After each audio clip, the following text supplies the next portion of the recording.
Halal meat to 1.8 billion Muslims, those words mean sacred trust. Meat prepared in God's name, pure and lawful. But what if that trust is being betrayed? What if much of the halal meat on supermarket shelves and fast food menus isn't really halal at all? We as Muslims are not allowed to just kill an animal and begin to consume. You have to seek the permission of the giver of the life to have taken that life away for a purpose, and the means of taking the life away should be the most humane manner. May Allah grant us an understanding. More than that, we are supposed to be looking at how that animal was treated during its life, especially when we have nowadays the commercial growth of these particular birds or animals. Tonight, we investigate the industrial halal scam. Halal is a big business. Globally, the halal market, spanning food, cosmetics, even pharmaceuticals, is worth trillions of dollars. Halal food alone feeds millions daily, from New York food carts to London school cafeterias. With stakes so high, you'd expect strict integrity. Yet, behind the reassuring green logos and certificates, a darker truth lurks. In Britain, alarm bells rang decades ago. As far back as the early 1990s, community investigators uncovered a shocking fact. Up to 80% of meat sold as halal was actually haram. Undercover reporters found some butchers buying cheap, low-grade meat, even cuts meant for pet food, and simply selling it off as halal. The scandal was so dire that some British Muslims considered becoming vegetarian rather than risk consuming forbidden meat. These revelations spurred the creation of new watchdogs, but as we'll see, the problems didn't disappear. Jump to today, the scandals continue worldwide. In 2013, the UK was rocked by news that halal-labelled prison food contained pork DNA. Around the same time, officials found that halal beef burgers supplied to schools were tainted with pork as well. These aren't wild rumors, these are documented investigations and lab tests. Each incident strikes at the heart of Muslim trust and religious obligation. And it's not just the UK. In the United States, a major halal supplier was exposed for systematic fraud. Midama Corporation, a pioneer halal food brand, was indicted for falsely marketing non-halal beef as halal. For years, Midama shipped beef worldwide, claiming it met strict halal standards, but federal prosecutors allege it was not slaughtered in accordance with Islamic law. This wasn't a minor mistake, it was a multi-million-dollar deception. The company sold at least $4.9 million worth of such mislabeled meat to halal markets in Malaysia, Kuwait, the UAE, and beyond. Don't con the people, because as much as you may have amassed wealth, but the energy you derive from that will never be used in the right direction. If you are feeling lazy to fulfill your duty unto Allah, and you are feeling energized to commit sin, it's about time you asked yourself a question: where is my income coming from? In reality, their primary beef supplier used methods absolutely forbidden in halal slaughter, including a bolt gun to the skull with no Muslim prayers recited. Midama employees literally scrubbed away labels with nail polish remover and slapped on fake halal stickers to fool inspectors. It was an elaborate scam until they were caught by a federal grand jury. The animal must be slaughtered by a Muslim with God's name invoked, and it must be healthy and alive. If any of these conditions are violated, the meat is haram for Muslims. This was exactly what happened in the European horse meat scandal in 2013. Tons of beef products were found to include horse meat. It turned out some of those ended up in halal outlets too. In one investigation, officials found that what was sold as halal lamb or beef in kebab shops actually contained horse and pork mixtures. Imagine eating what you think is halal lamb doner, only to learn later it was a cocktail of forbidden and non-halal meat. The industrial supply chain, giant meat processing plants mixing different meats, doesn't stop to segregate for religious compliance unless someone forces them to. Perhaps the most disturbing revelation involves what was being done to halal chicken. Producers were injecting water into the chicken to bulk up the weight and not listing it. But it gets worse. The water was laced with proteins derived from porcine, pork, and bovine sources. Yes, you heard that right. Pork proteins pumped into chickens being sold as halal. This practice, intended to make the meat look plumper and heavier for more profit, meant unsuspecting Muslims were ingesting pig derivatives with their meals. It's hard to imagine a more blatant betrayal of halal principles. These examples paint a grim picture. Mislabeling, whether accidental cross-contamination or deliberate fraud, means Muslims can no longer blindly trust that a halal logo equals purity. The problem isn't just a few bad apples, it appears to be systemic. How is this happening on such a scale?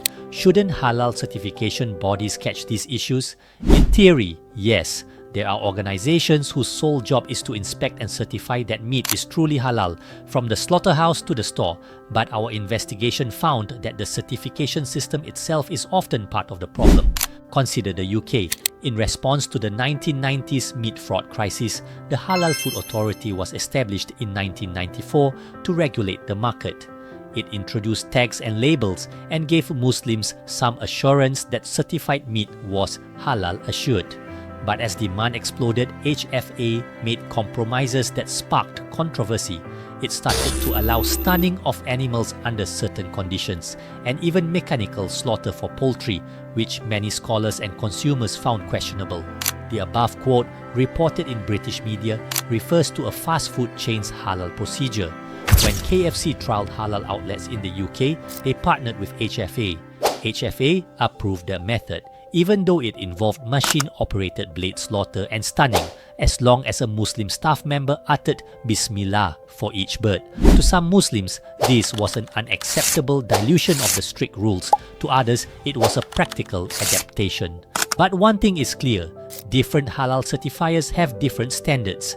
The more lenient ones, like HFA, became the go-to choice for big companies. Some say because they're willing to bend rules to win lucrative clients. In the United States, the situation is different but equally troubling. There is no single national halal standard. The US government does not define halal due to church-state separation. The USDA only requires that if a product is labeled halal, it must be certified by a third party. That means any company can hire any halal certifier and slap on a halal sticker. Some US certifiers such as IFANCA or the American Halal Foundation are highly reputable, but others may be less so. And if the company and the certifier collude, who would know? The Midama case exposed that even a certifier, the Islamic Services of America, which was controlled by Midama's owners, betrayed its duty. ISA was one of the few certifiers approved by countries like Malaysia and Saudi Arabia, yet its leaders allegedly helped Midama falsify documents and shipments. Essentially, the fox was guarding the henhouse. It took federal investigators to catch them because no routine check by importers or USDA caught the lies earlier. Even government officials have been dragged into halal scandals. Recently in the US, a high-profile bribery case alleged that a company secured an exclusive halal certification deal through corrupt influence. In 2019, Egypt suddenly gave all US meat export certification rights to ISEG Halal. Single firm based in New Jersey, ran by an individual later implicated in bribing a US senator. That raised questions. Was this about ensuring better halal standards or just money and power? So, we have a dual problem: unscrupulous suppliers gaming the system, and in some cases lenient or complicit certifiers who either don't catch it or willingly turn a blind eye. The result? A perfect storm where the consumer is fooled by a shiny halal logo that may mean very little in reality.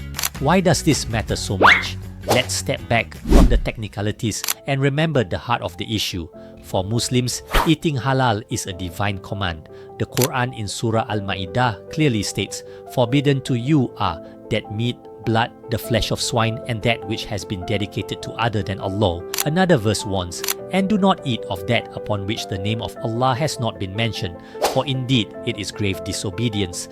Consuming haram knowingly is a sin, but consuming it unknowingly due to someone else's deception is a tragedy and a violation of your rights as a believer.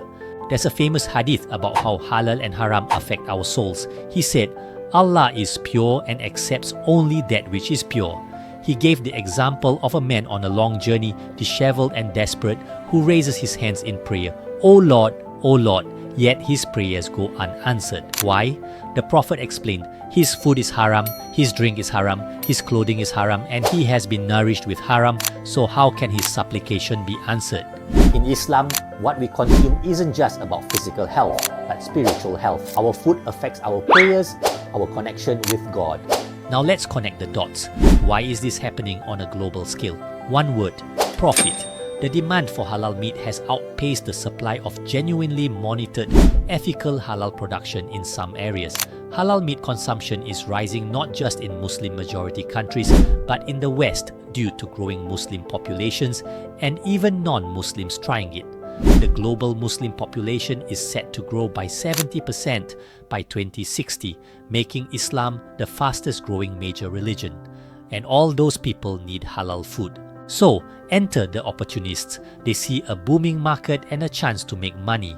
Proper halal compliance can be costly. You need trained slaughtermen, slower line speeds, separate facilities to avoid cross-contamination, constant oversight, and sometimes entirely separate supply chains. Those costs cut into profit margins. But if a company or supplier cheats, say buys cheaper non-halal meat and just labels it halal, they stand to gain a fortune unless they're caught. In places with weak enforcement, the risk of getting caught is low.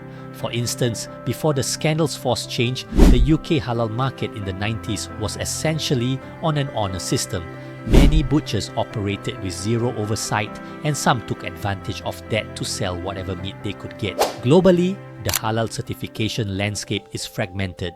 Dozens of logos and agencies, some government-run, many private. This patchwork makes it easier for fraud to slip through the cracks. And let's not ignore plain old corruption. Food fraud often involves networks of people looking the other way. In Europe's horse meat scandal, various officials and businessmen colluded to pass off horse as beef. In halal scams, you might have a slaughterhouse worker accepting a bribe to certify a batch as sprayed over when it wasn't, or an inspector who doesn't check too closely because the plant paid for his last vacation. The vast money in the market, the global halal food market, is projected to reach over $1 trillion within a few years. Can be a temptation for those without scruples. But here's a critical point. Not all halal meat is a scam. Far from it. There are many honest businesses and certifiers who do it right.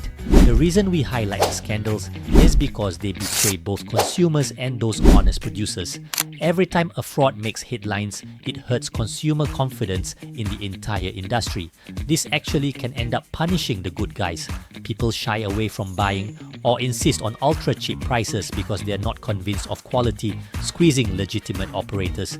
So, the halal industry as a whole has a vested interest in rooting out these scams.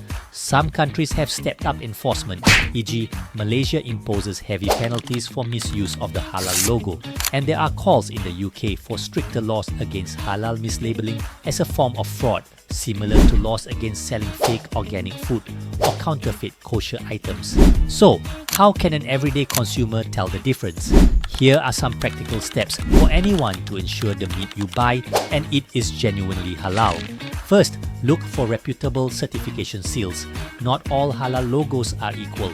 In the UK, the HMC Halal Monitoring Committee seal is highly respected because of their strict on-site monitoring. In the US and Canada, look for trusted symbols like iFunker's Crescent-M logo or Halal Food Council stamps. These organizations have a track record and community trust for rigor. Be cautious with unfamiliar or generic halal stickers without a known certifying authority's name. A common rule, if the packaging or restaurant simply says halal but doesn't cite who certified it, ask more questions. Secondly, do a quick background check. It may sound tedious, but a little research goes a long way. Most certification bodies have websites. See if they list the company or brand you're buying. Many mosques and Islamic centers also keep lists of recommended halal butchers and suppliers. If a certification body itself has been involved in controversy, you might find Muslim community forums discussing it. For example, many UK Muslims online distinguish between HMC versus HFA certified outlets, favoring one over the other based on perceived stringency. Leverage your community knowledge. Third, ask the right questions. When at a butcher shop or restaurant, don't be shy to ask who supplies your meat and is it halal certified, by whom. A trustworthy establishment will gladly tell you their supplier's name and halal certifier.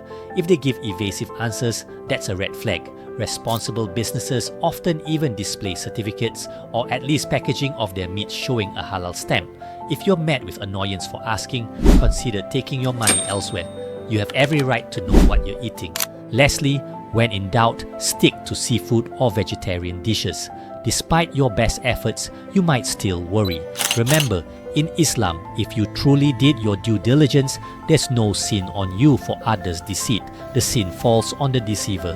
However, if your heart is troubled, you could opt for vegetarian dishes when in doubt about a place, or stick to seafood, which is always halal. Some families choose to buy meat only from farms or suppliers they know personally, even if it means driving out to a farm once a month and stocking a freezer. It's about your comfort level. Don't feel helpless. Take control of your halal consumption in whatever way feasible for you. As our expose comes to a close, the takeaway is clear. Halal is more than a sticker, it's a sacred trust. The next time you hear 100% halal in an advertisement, you'll listen with a healthy dose of skepticism. You'll remember that slick marketing can hide grim realities.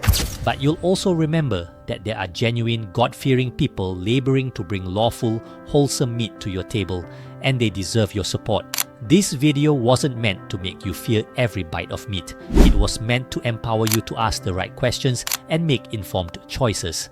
The halal scam exists, but together, as educated consumers, we can tighten the noose on it. We can demand honesty from the industry, support stricter oversight, and most importantly, not let greedy players toy with our faith. If you found this video beneficial, please share it with your family and community. Subscribe to our channel for more content on Islamic wisdom backed by science about food and health. Every time you share beneficial knowledge, you earn ongoing rewards. The Prophet said, when a person dies, their deeds end except for 3: ongoing charity, beneficial knowledge, or a righteous child who prays for them. Muslim. Also, please consider donating to us using the Patreon link in the description box down below. It goes a long way towards helping us create more educational videos like these for you. And this video is over, so do check out our previous video on how the Western diet makes Muslims spiritually numb. Thank you for watching, and Assalamu alaikum.